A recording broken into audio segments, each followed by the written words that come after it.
So, dito nga po mga kalingap mga kaedsi, ipapatay yung restaurant para kila Beyonce, tuloy na. So, yan po yung ating pag-uusapan po mamaya mga kalingap mga kaedsi.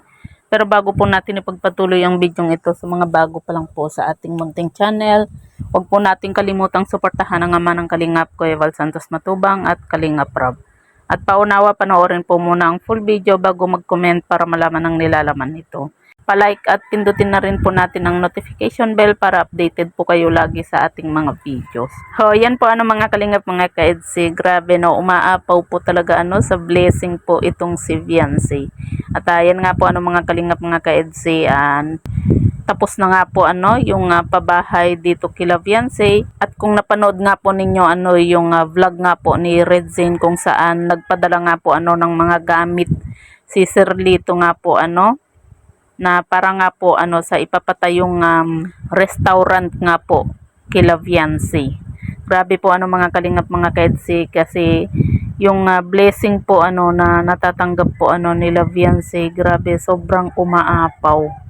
At ang isa pa po kasi sa nagustuhan po nila dito kay Beyonce ay yung lagi-lagi po siyang nagpapasalamat po talaga sa lahat-lahat po ng mga blessing po na natatanggap po niya.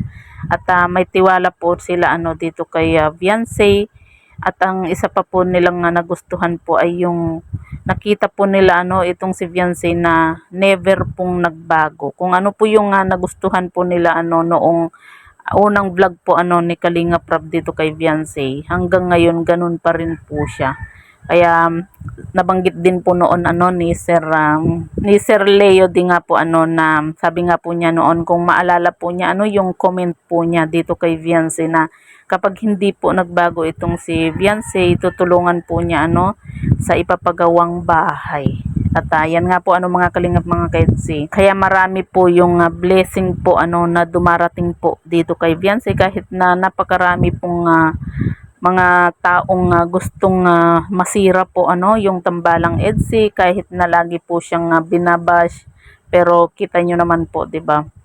Talagang never pong nagbago po itong si Beyonce. Kaya yun po yung isa sa nagustuhan po talaga ng mga sponsor. Kaya kita nyo naman po, 'di ba? Hanggang ngayon suportado pa rin nila itong si Beyonce kahit natapos na po yung bahay po nila. Kaya minsan na mapapasana all na lang po tayo kasi kita nyo naman po 'di ba, sa bahay pa lang milyon na.